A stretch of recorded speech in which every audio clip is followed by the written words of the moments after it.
People of the Purple Butterfly here, otherwise known as People7 on Twitter and YouTube, People elsewhere on the internet. My blog is located at purplebutterfly-people.blogspot.com, and my soaps, Purple Butterfly Soaps, can be located at people.etsy.com. And I'm here today to show you how to open up a mica sample that is, as you know, hermetically sealed, and when you try to separate the top, sometimes the mica goes flying everywhere, and put it in a little jar.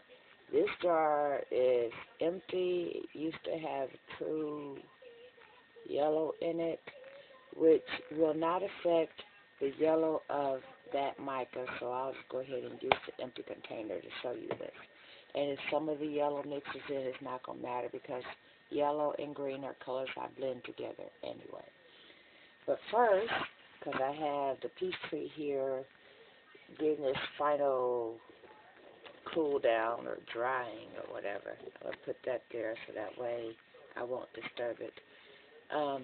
First thing we're going to do, and this is what I call creating a seal. Okay, this is one of the containers I got from Sally's. It has an inner seal, so that way it says spill-proof, leak-proof, blah, blah, blah. But that way, in case it wants to just get in the air, and Mike always has a light show, you have like the little, glitters flying everywhere, which is fun to look at, but if you try to show somebody, it never shows up on camera. That's how Giggle got his name, actually, because it made me giggle. First thing you want to do is take a plastic bag, prep it just like that. You're going to take some scissors, and somewhere near the top of that plastic bag, make a little hole. That keeps it from, it breaks the vacuum seal, so that way it can't just, you ever go to open coffee that has been vacuum sealed, that little flavor seal on top? If you've never noticed, if you don't poke a couple of holes in there first, the coffee grounds will fly everywhere.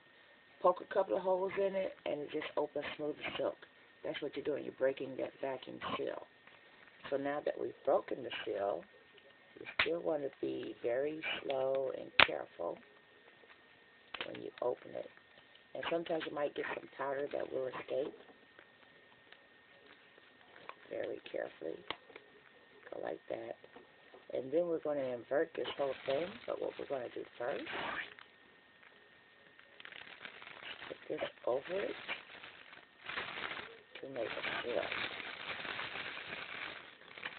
So then, when you dump it over, especially if you have to tap it in there, you don't have to worry about that mica getting all in the air. Generally, I wear a mask and gloves anytime I'm working with mica just because I don't want it on my fingers, and you don't want to breathe in any dust. No matter how safe it is, because mica is all natural, you just don't want to breathe in dust. Do that.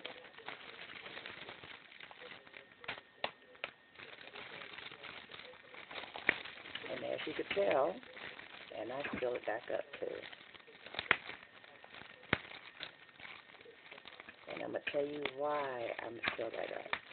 This empty container is going to go back in the bucket that I keep it in, or the container I keep it in, because when you're down to almost no color, put a little oil in there, swish it around, you got some extra color. It might be a very pale color, but you have some extra color.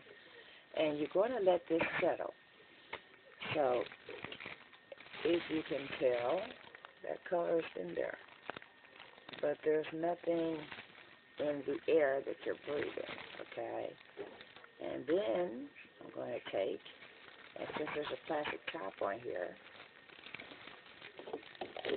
just go ahead and cap it up before I release it from the top.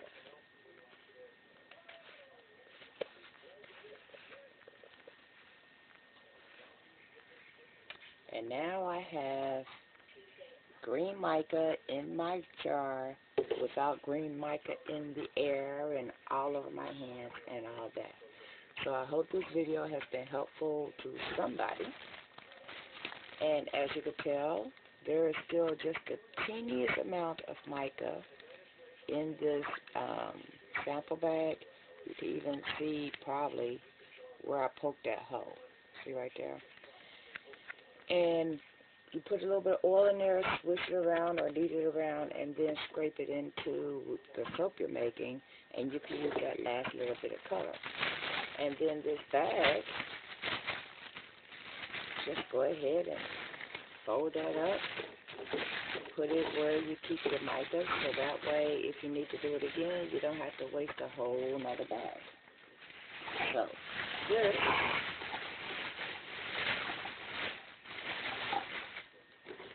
is going to go in here with this. Oh, by the way, the sealing top I told you about, see that?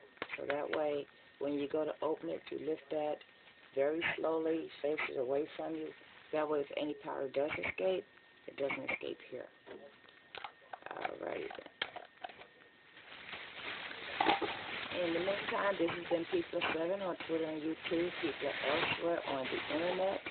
My blog is located at purplebutterfly-people.blogspot.com, and my soaps can be located at people.etsy.com.